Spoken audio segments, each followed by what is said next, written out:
Each one of these popes that you mentioned, Yeah. John Paul II, Pope Benedict, Pope Francis, each man in his own way is attempting in an imperfect way. You talked about treasures in clay vessels, right? They also are clay vessels, earthen pots, in his own way, attempting to address problems that are actual. The point is, they're doing it in sections, one part, one part, one part. Someone is going to be sent by God to bring this together and to have a consensus and an answer and a direction for the church. That's going to happen. It's happened throughout our history. So all of these men are very important. Even the weak ones,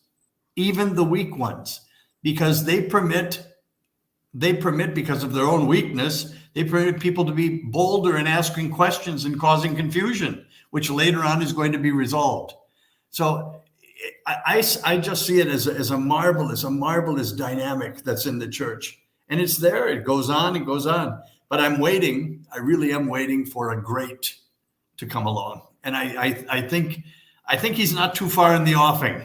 I really do. Edward writes, I think we need a disciplinarian pope who will reform the clergy and not the teachings of the faith. Now, I wanted to just say here, I was once speaking with Archbishop Vigano, and he said when I was a Monsignor working in the Vatican in the 1980s, 86, I saw that John Paul was calling for a day of prayer in Assisi with all the religions. And I looked at my colleague and I said, what's the Pope doing?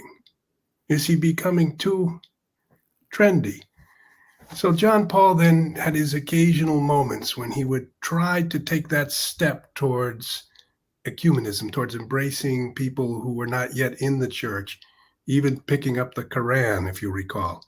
Remember that? I cringe when I recall, yes. So John Paul has been declared and canonized as a saint.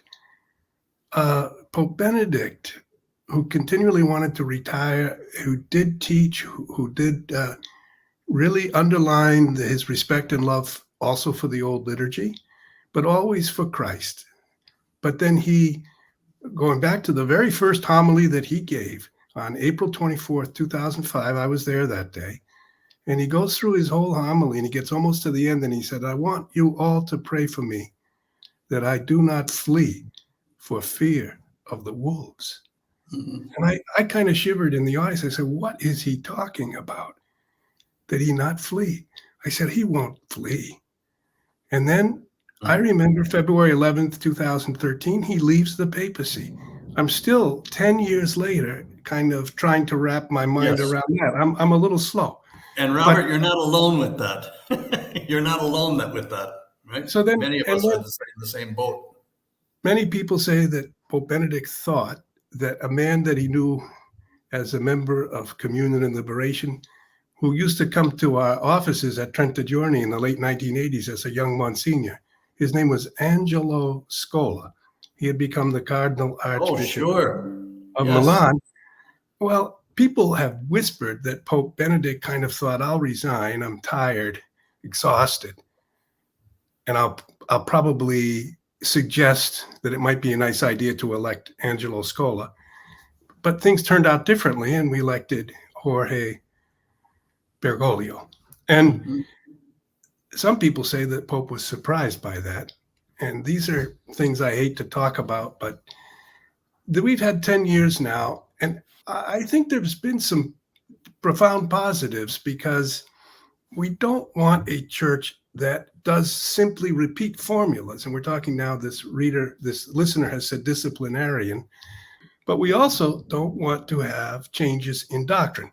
What you've stated for the last 20, 30 minutes is that the Pope is the line of defense against altering the faith, against forgetting Jesus Christ. He reminds us and holds us fast to what Jesus handed down to the apostles and has been handed down to our time, which is the eternal and holy end of our lives, which is we are not just creatures made to be discarded. And often Francis goes back and forth between supporting what we need to hear and then seemingly going along with these other teachings that we find in the modern world. And this means that we are looking maybe for someone who doesn't oscillate between the two.